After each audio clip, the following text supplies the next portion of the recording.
Welcome to Beyond Birth Trauma, From Burden to Brilliance, where we uncover the powerful truth about your beginnings and how they've shaped your entire life. I'm Shannon O'Flaherty, and in this show, we are not just exploring your birth, we are dismantling the chains of generational trauma.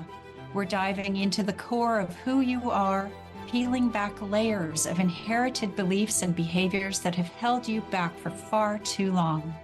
This isn't just about understanding your past, it is about reclaiming your future. Get ready to break free. This is Beyond Birth Trauma, From Burden to Brilliance, and your transformation starts now. Hi, I'm Shannon O'Flaherty, and I'm so excited to be here today with my wonderful guest and friend, Dr. Helen Orombi. And in this episode, we're exploring how our past experiences and generational conditioning and societal influences shape our identity and impact our healing journey.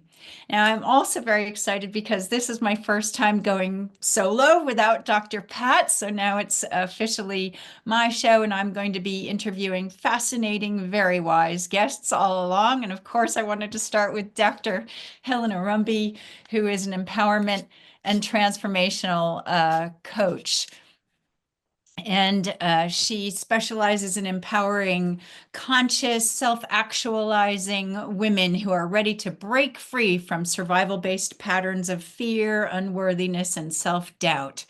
And she has a doctorate in family and marriage therapy and positive psychology, EFT tapping, chakra intuition. I mean, the list goes on. This woman is altogether with it and capable and knows so much. So, Helen, thank you so much for being here with me and joining me in my first show today. I'm so excited to have you here. Your work in helping women break free from all of these patterns is so aligned with what we're exploring. But before we dive in, can you share a little bit about your journey and about Ubuntu?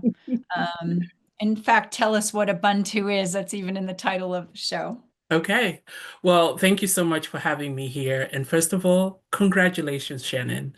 I am so proud of you and I'm so excited for you. So congratulations. About my journey. So this work to me is both personal, professional, spiritual, the whole shebang. And it's rooted in my own journey of breaking free from my generational patterns.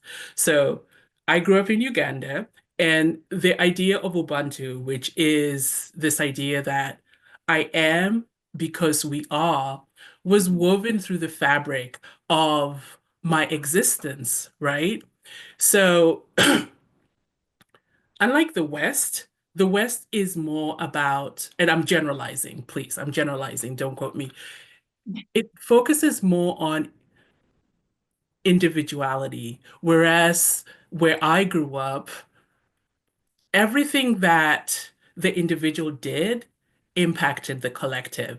And so it was more about the collective than the individual. And the beauty about that is I grew up really knowing who I am. I had this strong sense of belonging, which gave me this resilience, right? So, Well, you with me? it's really interesting because we've had so many conversations, and because your childhood in Uganda is very different than a childhood, than a childhood in the West. And I mean, Yeah. I also moved to a foreign country, to South America. But depending on where you're raised culturally, it can vastly impact your generational um, sort of groundwork for what's to come and also how you're going to view the world moving forward. Yeah. So before you get into that, before we just get going, why don't you just tell everybody how they can find you, how they can contact you? I don't want to forget that part. That's really important. Absolutely, absolutely. So you can find me at helenorombi.coachesconsole.com. Okay, Helen Orombi, say again. these Helen, will all be listed too. okay, Yeah. I'll say it again. helenorombi.coachesconsole.com. That's where you Okay. can find me. Thank you very much. And you can find me at shannonbtb.com or shannonoflaherty.com. Okay, so go on into that. The difference between in our Western society is kind of individual, Yeah. whereas in Ugandan upbringing, it's very much about the collective. Right. And there's a little bit of spirituality tied into it, right? It's this belief that we are interconnected, that everything that I do doesn't just impact me. It's not just about me. Whatever I do is going to impact the collective. Mhm. Yeah. So, I really love that because if you've ever read The Zero Point Field by Lynn McTaggart, and she talks about that kind of grid of the universe, that everything that happens, like the butterflies flapping their wings, it starts that process throughout the world. So this yeah, is kind of what you're talking about, but on a absolutely. more human, kind of literal level, huh? Yeah. Yeah. And what's interesting about that, as we were having that conversation before coming here, I created a membership called the Awakening Women Collective precisely because our healing, our transformation needs to happen in a collective, needs to happen in a community so that community can support you. So, yeah. So can you talk about some of these, the ways that these patterns have manifested, um, and how you've experienced that collective in your childhood and culture growing up?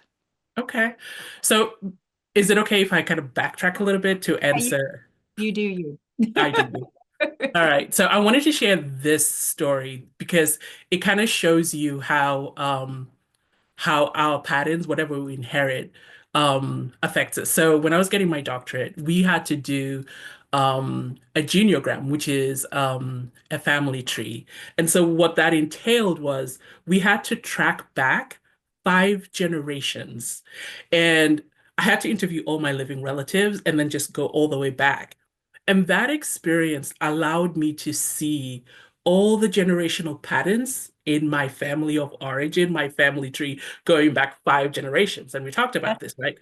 that's amazing. I mean, that Right? should be a school project for everybody. Right? Right? So Yeah. yeah, you really know who you are. And so I got to identify the patterns that were passed down in my lineage. So there's a lot of polygamy, right?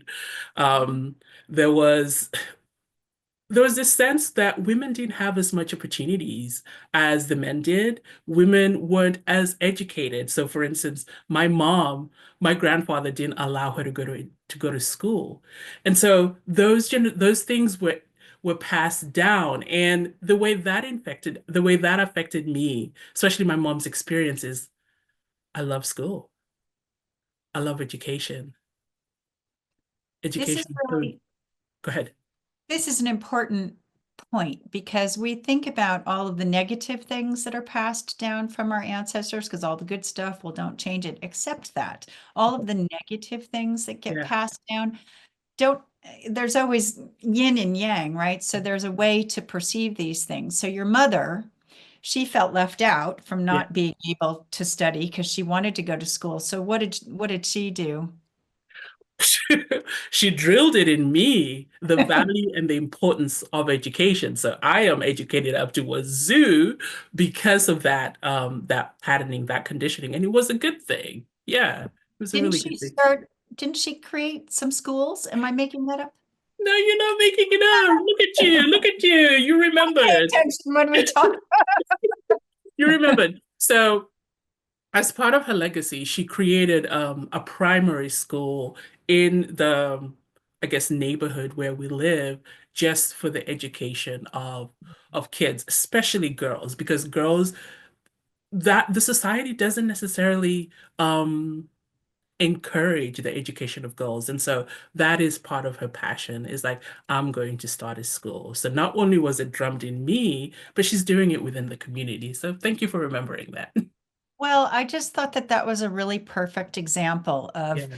she could have been like, oh, I hate you, Dad, for not allowing me to be educated. And now I'm just without education and no knowledge, and I'm just going to be a victim. And I'm going to find that very limiting in my life, right? That's one Yeah. way you could go. But she didn't. She was like, okay, Dad, that wasn't really cool.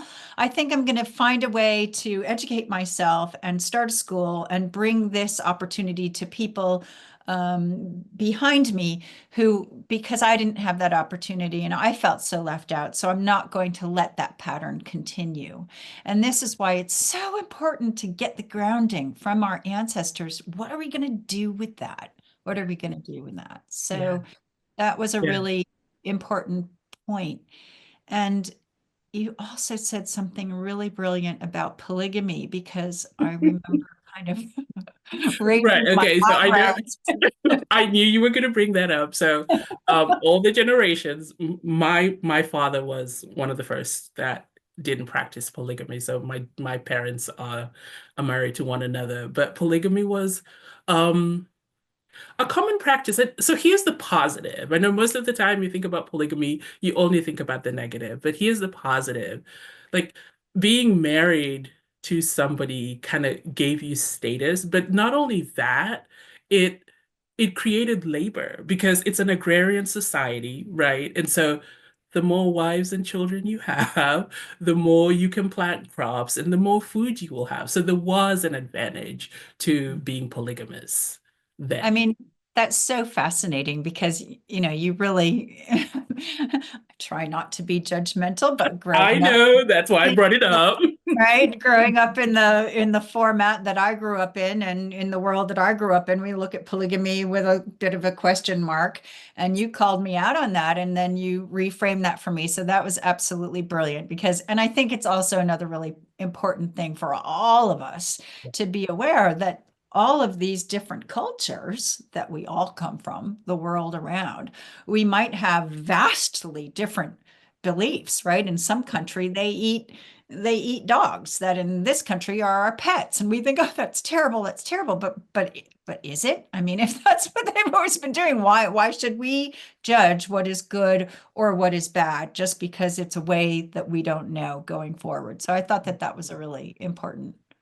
Yeah. Um, And I like what you said, right? Not judging other people's cultures because you don't understand how that got passed down. So like crickets and ants and all of that people ate and over here these are bugs, but you don't know how that got passed down. So I like your point, not being judgmental. Well, I mean, it's part of the healing process that we both work with, really, isn't it? First and foremost, not judging yourself. Yeah. But where do we also learn judgment from? Those ancestors, they passed down their own kind of outline of what's acceptable and what's not, Yeah. right? Yeah. Yeah, absolutely. And I do remember we were having this conversation, and I think I heard this from you, right? Sorry, I'm leading the conversation, aren't I? Oh, you go. I'm happy. I'll just jump on in. This is what Well, the it's like it's shows that are about. no, it's that idea of remember how you were telling me that cellular memory lives up to 7 generations Yes, in yes, I yeah, totally. Yeah. right. And so how all of this gets passed down through what science calls epigenetics. So all the good and all the bad, it all gets passed down. And I believe it's our responsibility as this generation, right, that has the choice. It is our responsibility to become conscious. It's our responsibility to to release those patterns. Yes, we didn't have a choice being born in it, but it is our responsibility. So I thought I would throw that in. Absolutely. And the last show that I did with Dr. Pat, I talked about those three top kind of barrier patterns of not being visible, not being good enough, and being alone. And Dr. Helen and I studied together with Dr. Claire Zamet's Yep. Possibility of Women, and Yeah. really fascinating stuff. Max, that's how I met Helen. Yeah. Um, so do you want to talk about that a little bit more, or would you like to continue talking about the ancestral stuff with what's been passed down in your family line how that manifests with these three top things. Because if these are three top patterns that certainly women in the West are dealing with, are they also the same in Uganda? Yeah, absolutely. Right. I think I was fortunate enough to have a dad who is a lot more evolved than a lot of um, my counterparts around my age. And so um, we were raised in a culture where I remember this, like my dad, he would always say, look people in the eye. When you're talking to people, look people in the eye. But yet, part of the culture is like being submissive, looking down, not really looking people in the eye. And so, looking people in the eye, being visible, my family, I was fortunate, but not everybody had that. Not everybody had that experience. So, for the most part, yeah, subservient, contained, serve the men. Sorry to say. But yeah, those are the patterns that were passed down. And then, of course, scarcity, lack, limitation, poverty, all those were passed down too. So, yeah. So, if there was a fear of visibility in your childhood growing up, how would that have manifested, like from your ancestors? You know what I mean? Like, can you give a specific Mm. how that might have been passed down, or the feeling of what the next generation would have done with it? I want to see like a progression of any of those patterns. It doesn't have to just be visibility. It can be not enough. It could be anything. But Yeah. ancestor was experiencing, how that was passed down, what the next generation did with it, how that manifested, what was I passed. know. I hear you. So, like,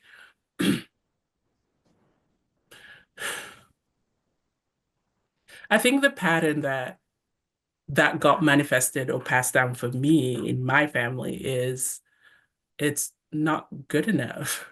Like the I am not good enough and Mhm. over giving and over functioning. Um, and the way that manifested for me partly is I have a lot of education, like I have a lot of degrees. I am trying to prove that I am enough. So Mhm. that's the negative. Like I am trying to prove that I am enough. And so that's Mhm. how it manifested for me. For other women, Well, let's stick with you okay, because yeah, you're let's stick with me because I can talk about me. you. But so that was the negative aspect, right? The not Yeah. enough. But I Mhm. also remember you telling me about sitting under a particular tree in the Mhm. afternoon with your extended family and ancestors, and that every afternoon there was a gathering. Yeah, okay. Yeah. So that's the positive, right?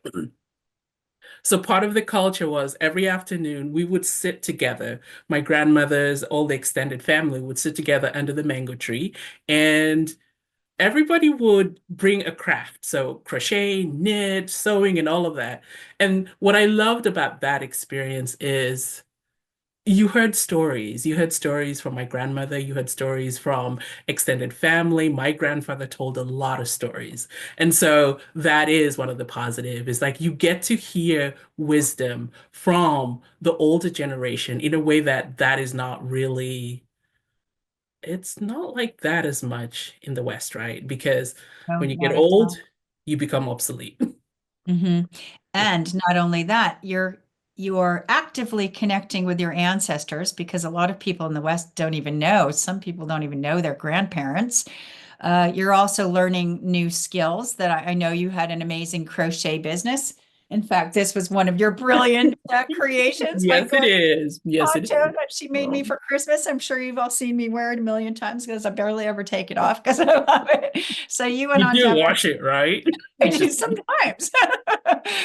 So really fascinating. But we're going to come back to this because we're just going to stop briefly for a short commercial break. and so that we can get a cup of tea or whatever you need to do, and then come back so that we can finish up or talk a little bit more about our ancestors, and then we'll go on from there and Exactly. stay for the end because there will be some healing coming up soon. See you after the break.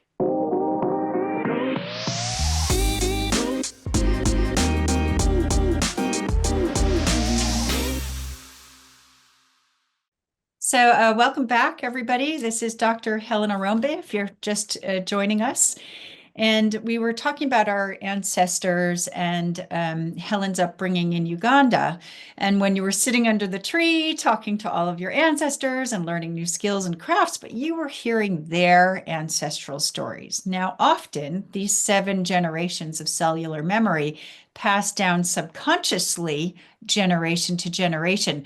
But in your case, it might not have even been subconscious. You might have actually heard some of the traumas and fears and beliefs of your ancestors out loud, out of their actual mouths. So you were getting it on both levels, subconsciously and verbally, and through subconscious programming and the energy coming down. Yeah. So talk about your lineage, where the women were expected to be sub, um, subordinate, not educated. What kind of default programs? Can you remember anything specifically that came from that experience with your ancestors? Mhm. I think the main one that I do remember, like my grandmother and my great aunts and everybody, is just your sense of who you are is closely tied to the person you're married to. So in a way, you almost didn't have at least that's what it felt to me. And maybe it's not true for everybody, but that it felt like they didn't have their own identity. Like their identity is wrapped into what their partner does. So I remember asking my mom once, I was like, why is it that you support dad in everything that he does? What about you? Like, how come you don't have your own thing going on? And she was like, this is what I want to do. This is what I want to do. You And know, so that you was, go ahead. You said something really important right there. You said, I don't know if this is true, but for me, this is what I perceived. And that's Yeah, a really important thing that you said there, yeah, because whether it was true or not is not what actually matters. yeah, Really matters for all of us, and our default programming is what we individually believe yeah, to be true, yeah, whether it's true or not, from our childhood perception without really having the whole big story. yeah. So, what was that kind of default program that got drilled into you? Well, I also grew up in a Christian family. So another default program is um, faith and service. So we were a family of service. I mean, we had, even though I have only 2 brothers, in our household, there was always like 20 or 30 people living with us because it was a family of service. So that was drilled into, yeah, that was drilled into me. And that's why I do what I do. I am a person of service, but I was wondering if I could share a story. Is that okay? Oh, please do. We Right. love stories. Yeah, I kind of just want to share a story about how whatever gets passed down, or even your lived experience, that it lives in your body. Most of the time, people think, oh, I've gone to that experience and it's gone. No, it's still in your body unless you process, you reprogram. And so this became evident to me. I remember in 2007, I was working as a psychotherapist then, and a client was sharing her story of being held at gunpoint. And all of a sudden, I think I was 30 something at that point. All of a sudden, my whole physiology reverted to a 7-year-old remembering a memory of war where my brother was being like a soldier was dangling him and holding a gun to his head. Whose kid is this? Whose kid is this? And up until that moment, I had no recollection of that memory, but clearly that memory lived in my body, right? Because the brain is really smart, right? It's going to just file everything, not important, not important, not important. But something, somebody will say something, and before you know it, you're triggered and you're like, And we often don't know why we're triggered because we're just freaking out about something that was so buried long ago right, uh, in our subconscious. And yeah. so what happened after that? Well, and When that's really what got me into this line of work. I mean, I studied trauma. I really wanted to understand the brain-body connection. I got into EFT tapping, into the chakras. I even worked with you because I remember that, right? I remember that one session last year where you did your magic and we went and retrieved that 7-year-old because she was frozen, fight, flight, freeze. She was frozen. And I'd done a lot of work, but I didn't realize how frozen that part of me was. So it lives in yeah, my mind. I remember that, and it was extremely powerful. And I mean, as a therapist, for all of you out there who are therapists too, you know how empowering it is for you as a therapist when you really get to the roots of something that your client is dealing with, just like recently you did with me too. Because when you're in your own stuff, you can do lots of work, and hopefully you all do. You dive on in, you do all the work, you use all your tools, and this is where it's great to have somebody else's professional Yeah, perspective on things because they can really help you shift. They can help you go deeper. They can introduce a new tool, a new way of looking things to help you clear even more of that subconscious stuff that you're holding because it's not their stuff. So they can right, see it a lot more easily. right. So recently I was invited on the QM2 with my dad to sail across the ocean. And most people would be like, oh, how wonderful, how fascinating. But no, for me, it was like, oh my God, getting on a boat and sailing across the ocean again. Because It's it like brought up some memories, right? It brought up it your old memory. triggered old memories of sailing, not on a massive ship, but in a Yeah, 48-foot boat. And even though I had done lots and lots and lots of clearing work on that, sailing you can kind of avoid really easily, right?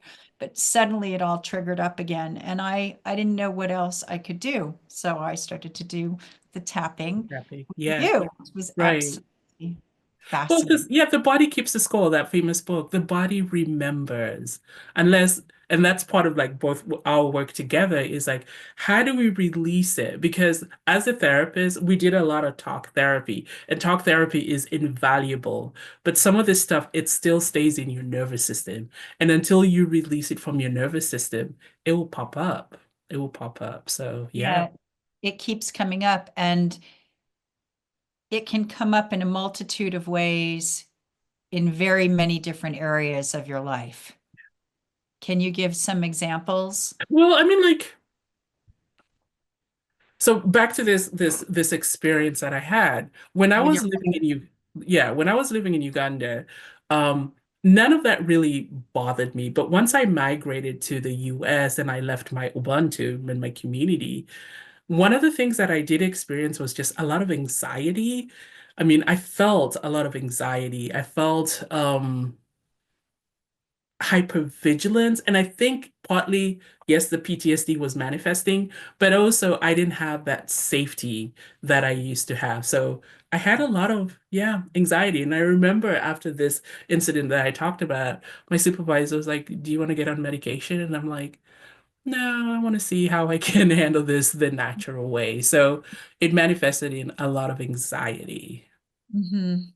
Yeah, But anxiety. sometimes, like anxiety, it's such a huge umbrella subject. So it's like, yeah, anxiety about what, right? See, So it's that's about, that's the thing, right? Sometimes you don't know what you're anxious about. And so when I started doing EFT tapping and I wasn't anxious anymore, I'm like, what's wrong? Because anxious was my norm. And so not having that, I was like, something is wrong. Something wow. is Yeah, when you're worried about yourself because your day is going through peacefully. You're not stressed about anything. Oh my God, Yeah. something must be Like, wrong. yeah, what's wrong? So, It's really fascinating. And so, do you think that with EFT, that it helps you identify what the root problem is? mm, yeah. So don't get me started. EFT tapping is one of my favorite topics. So for those of you who don't know what EFT tapping is, it's emotional freedom technique. And pretty much what it is, it's like you tap on acupressure points or the meridians, which runs on both sides. And just doing that, what that does is like it calms the part of your brain that controls your fear response. And it just kind of lets your body know that you're safe, right? Mhm. And so one of the reasons why people don't deal with their stuff is like it's too scary. They don't feel safe. And so tapping allows you to calm your body down. And then it also allows you to process difficult emotions. And it also allows you to file memories where they're supposed to be. So like this memory, the 7-year-old, that should have been way, way, way, way back because it happened a long time ago. So what the Mhm. EFT tapping does is like it takes it back in terms of the timeline to where Okay.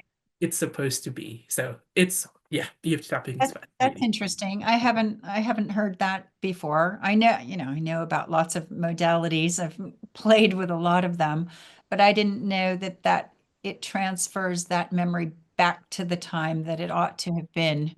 Right, Right. it's called memory reconsolidation. So it's like because like what happens when a traumatic experience happens is because we have to function, the brain just kind of like puts it down in the subconscious, puts it down in the subconscious. So think about it this way. It's like you're just putting away dirty dishes. You're putting away dirty dishes. You're not even washing it. You're just putting it away. That's what the brain does, right? And so with tapping, it's like you're taking out the dirty dishes, you're washing them, and then you're putting them away where they're supposed to be.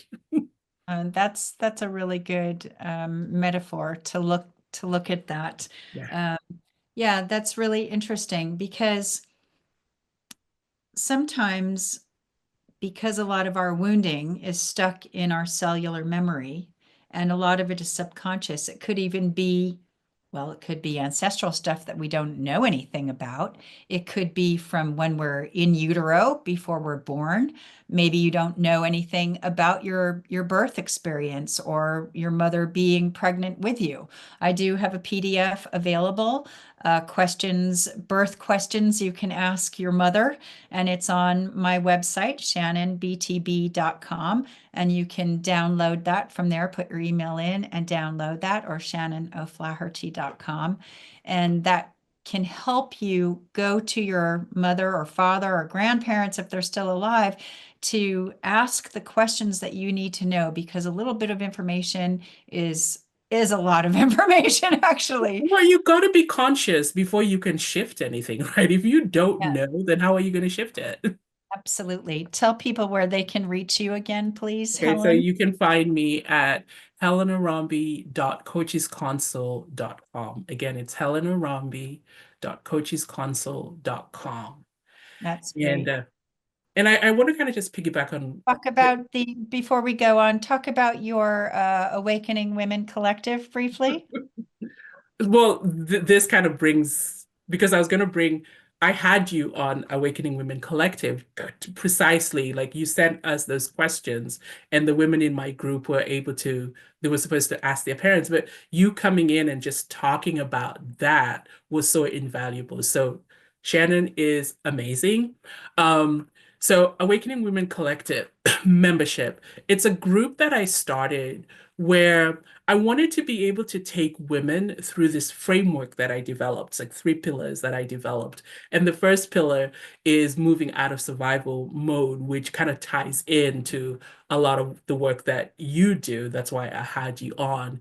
So, so yeah, we release generational patterns, we release things from our history, from our family of origin, from our experience, we release that out of our bodies using EFT tapping and the chakra as our guide. So that's pillar number one. So all of that beautiful work is done in Awakening Women Collective membership, which is only $37 a month for 3 sessions, which is a steal. Come on, people.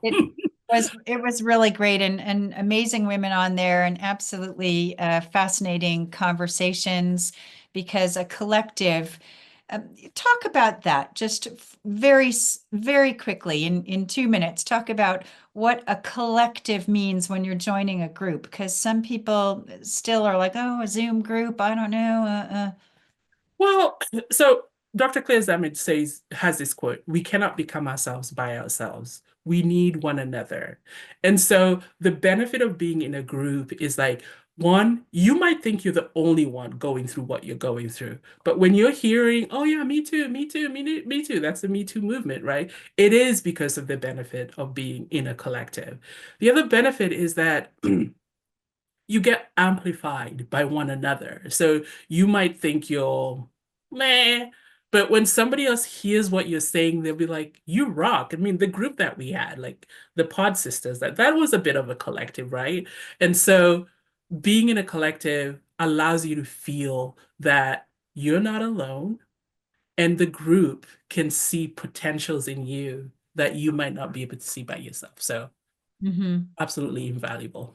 That's really interesting. And yeah, there were wonderful questions, there was wonderful conversations. And also when I teach on the coaching calls, I'm not the guru sitting on the hill. I don't have all of the answers. A lot of people in there know a lot of stuff that I don't know too. So a collective is like everybody's offering their wisdom and insight together in a Yeah. community sort of format, which is really Yeah. wonderful. So after this next short commercial break, Helen is going to take us all through a tapping script. Woohoo! And there is a script for tapping, but you can explain that briefly before we go into it. But if there's something that you want to heal or find out or discuss, that's coming up next, and you can do that healing with you. We're going to do it live during this time. So we'll see you after the short break for a little bit of EFT tapping with Dr. Helen Orombi. See you soon. See you soon.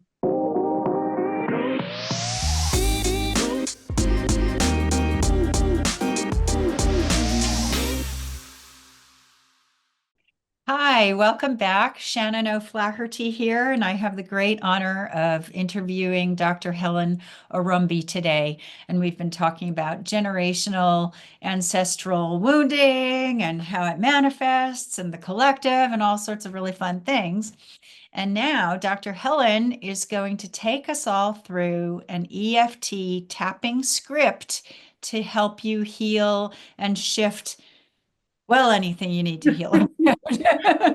Well, in this particular case, I'm going to invite people to focus on either an emotion or a belief or a pattern. And Mhm. so, first of all, I'll show you what the tapping points are, and then I'll talk a little bit about what we say, which is the script. And Yeah. so the Yeah. points are the karate chop point, right? Which is like right here when yeah, sure. Yeah, right here. Eyebrow point is like where your eyebrows meet, like right here, and then just follow it, side of the eye, follow it underneath the eye, and underneath the nose is right underneath the nose. Underneath the mouth is where this little cleft is, right there. Collarbone is easiest is just you can just tap on your collarbone, but it's like you see where the collarbone bone is, you just come down a little bit, it's right here. Underneath the arm is about 4 inches from your armpit, and then top of the head, right here. And so, what do you Better say? already. Again, you feel I better feel already. better already. Right? Like we didn't even do anything, but we just tapped. So, to your Well, point, it's interesting because I did a tapping session with Helen when I first found out about the sailing thing. with a script about fear or whatever it was about we were working with. And I could feel this kind of all of my sort of fear energy was here. And at the end of the session, it had kind of moved like Yeah. somewhere down there. And I thought that was really interesting. So last week I was on the way to the dentist. I'm like the biggest wuss at the dentist. I'm walking to I the dentist going, even though I have this fear inside me, even though I have this fear. And I didn't have a script, but I just kept focusing on what it was that was making me nervous. And I was yeah, tapping as I was walking, yeah. and I calmed down considerably even without a script. So these points are really important meridian. Right, because what you did right was you focused on the moment. You focused on what it is that was scaring you, what the thing was. And sometimes it doesn't really matter what you say, but if you can just focus your attention on the fear, in your case, it was the fear. Yeah. Mhm. And sometimes just breathing and just tapping on these points. It So worked. you're going to take us, so tell us now, So, and I think have some water. If you yeah, all have yeah, you're right. Let's have some Have water. I'm a big water fan because our bodies are, over 70% water, and we need that for all of our points to fire correctly.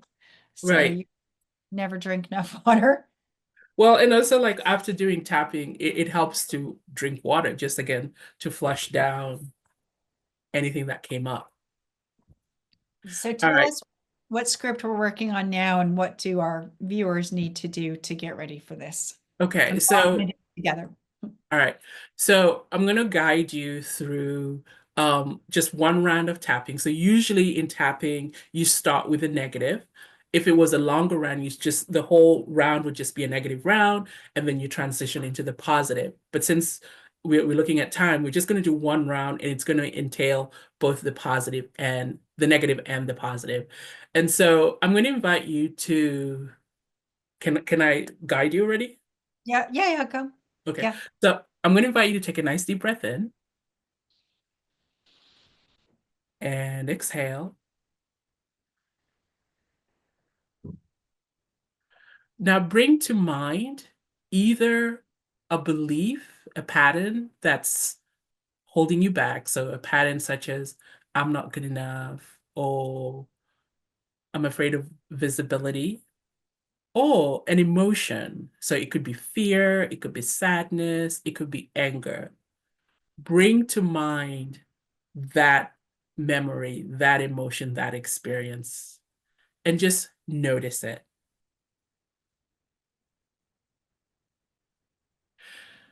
And so since what we're focusing on is generational pattern, the language I'm going to be using is the language of pattern, belief, and programming. Okay. And Mhm. so tapping on the side of the hand, repeat after me. And I just remind people that if the words aren't resonating with you, You can change it, use your own words. yeah, so that Yeah. it makes more sense in your Yeah. head. Yeah. On For the that most part, part. I try to make it generic. So even though I've been carrying this pattern for so long, Even though I've been carrying this pattern for so long, and say it out loud. I deeply love, honor, and accept myself. I deeply love, honor, and accept myself. Even though this belief has been part of my story, Even though this belief has been part of my story, I now choose to release what no longer serves me. I now choose to release what no longer serves me. Even though I feel the weight of this old programming, Even though I feel the weight of this old programming, I acknowledge it with love and I set myself free. I acknowledge it with love and I set myself free. Now we're going to the points. Eyebrow. This pattern has been a part of me for so long. This pattern has been a part of me for so long. Side of the eye. I have carried it without even realizing it. I've carried it without even realizing it. Underneath the eye. I think I'm ready to let it go. I think I'm ready to let it go. Underneath the nose. I honor the past, but I don't have to repeat it. I honor the past, but I don't have to repeat it. Underneath the mouth. I can choose a new way forward. I can choose a new way forward. Collarbone. I choose to release this old belief from my body, mind, and spirit. I choose to release this old belief from my body, mind, and spirit. Underneath the arm. And I choose to set myself free with love and gratitude. And I choose to set myself free with love and gratitude. Top of the head. And I choose to step fully into my power and my truth. And I choose to step fully into my power and my truth. Okay. You can stop tapping, and I'm going to ask you a couple of questions to take a deep breath in and exhale.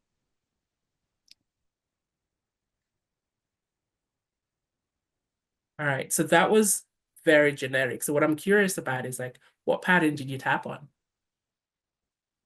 You, Shannon. Yeah, me, Shannon. Yes. I was looking at not good enough because I started with procrastination. So I thought, well, what's procrastination really about? Because I know I've done all the belief work, da, da, da, da. And I thought, well, there's something, some kind of fear. So I could have tapped on fear. But as we talked about these patterns of not good enough, I'm dealing with the visibility thing here with the TV show and everything. I'm dealing You with are. that for years. But I thought, let's look at the not good enough thing again, because maybe that's at the root of procrastination more than fear. Could be either. So I thought tapped on fear last time with you, so let's tap on something new this time. Yeah. So how was it for you just tapping on that? It was just one round. Yeah, it wasn't as huge a shift as that fear thing was. I mean, because I only just found out about that, and I was like, ah. So I'm not kind of in that mode. I'm not good enough right now. Obviously, I'm interviewing you here. There you So go. I feel things very palpably in my body. I don't know if my viewing audience does or not, but I did feel something move here. Mm, yeah, Something moved. It wasn't as kind of big of a shift, but yeah. and you might not feel anything, and that's okay too. Right. And the thing about tapping is like because it's working at the most unconscious part of you, you may not feel it right away, but a day later, even a week later, you're like, something shifted. Something shifted. So that's the beauty When of you know that something has shifted, you keep you keep doing this, right? You keep keep doing tapping this. to Right. reinforce the shift. So what next then after you would tap? So after you would tap, and so this is like asking even the bigger question. After I've tapped and let go of this stuff, what's next? Well, what's next is really then writing the new story of who you want to become. So like in your case, you were tapping on I'm not good enough. Well, what do you want to believe instead? Well, yeah, that I'm absolutely capable of everything I put my mind to doing, which secretly I also believe. So in my world, I deal with dual beliefs, right? If you have good beliefs and bad beliefs at the same time, you might have a loop-de-loop kind of roller coaster life. And I don't really have a roller coaster life anymore. It's much more stable. Right. But I was just playing around with that. I think probably mine is more based in fear, fear things about not doing more than not good enough because I had a more palpable experience with the fear. So I don't know. I could investigate that a little bit. Well, right. And so part of like what the next step would look like is like you'd get to decide. So I'm not good enough doesn't serve me. Well, what would I want? Like in your case, yeah, this is your first experience. There's a lot of learning curve. There's going to be a huge learning curve, but you are absolutely capable. And so part of what it will look like is like you keep tapping on the belief that you want to install, and then you begin to take actions aligned with the woman who is capable. She can learn technology and all of that stuff. So that's what's next. That was sneaky because Helen I knows. know, I had to throw it in. Helen knows my my weak link is tech. That's the But beauty of having a sister. using technology is really important when you have an online business. And I use all sorts of tools. So I've been using solfeggio tunes for more focus and stuff. So lately I've been focusing on specifically on getting out of procrastination because that's that's how whatever it is, it's either fear or not good enough, whatever the root thing is manifesting in a block with procrastination. So I thought, well, I can't find the root of it right now for whatever reason. So I'm going to just focus on the actual thing and work my way down. So Mm, wherever you need to start, it's okay. There's no hard and fast rules about this. yeah, So we only have a few more minutes left. Unbelievably, this time went so very quickly it with really went Ellen. fast. It really But went if there fast. was going to be a key takeaway of tapping or ancestral generational conditioning, could you sum it all up in 2 minutes? In 2 minutes. All right. So, well, first of all, Shannon's amazing listeners, I would invite you to join the collective. But if you can't, go to my website, download an ebook that kind of shows you how to go about doing this work. And so if I was to leave you all with a message, become conscious of your patterns. Become conscious of your patterns and commit to rewiring your brain body system to become the person that you want to become, right? Because you can absolutely evolve beyond your current conditioning. That's what I would leave everybody with.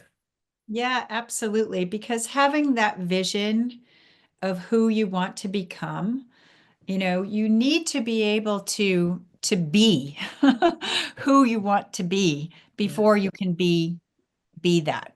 Yeah. So in whatever way you can be that person, like this is why I've been focusing on getting out of procrastination because procrastination is a blocker. So I thought, well, I want to be somebody who doesn't procrastinate. So I've been working on that specifically because that version of me doesn't do that, Yeah. right? Yeah. So find whatever way, in whatever small way, don't make it a big, overwhelming thing. But Helen, it's been an absolute pleasure and a great honor to have you here and share all of your wisdom and your wonderful tools for healing. Tell everybody again where they can find you. You can find me at helenorombi.coachesconsole.com. There's a free ebook there you can download. So Helen Orombi at coachesconsole.com. Thank you. And you can find me at shannonbtb.com or shannonoflaherty.com. And we'd love to hear from you and see how your experiences with this tapping has been and any other comments that you want to add about ancestral wisdom or generational conditioning. Helen, thank you so much for being my first guest. Thank you, thank you, thank you. So much love to all of you, and I'll see you the 4th Tuesday. No, it's the end of February, the second Tuesday in March. In March. And Thank you so there much. I'm going to be interviewing a doula, which is really exciting. Ooh, Okay. good Lots stuff. of love. Thank you. Bye. Thank you. Bye. You have been listening to Beyond Birth Trauma, From Burden to Brilliance with Shannon O'Flaherty on Transformation Talk Radio. On the second Tuesday at 10 a.m. Pacific Time, we connect the dots between your ancestors, your birth, and the patterns that keep you stuck, guiding you to a place of profound healing and unstoppable brilliance. By examining and healing your cellular imprint from birth of how you perceive and respond to the world and the challenges that are created in your day-to-day life, we can begin to heal and live more balanced and fulfilling lives. For more information, visit shannonbtb.com. That's shannonbtb.com.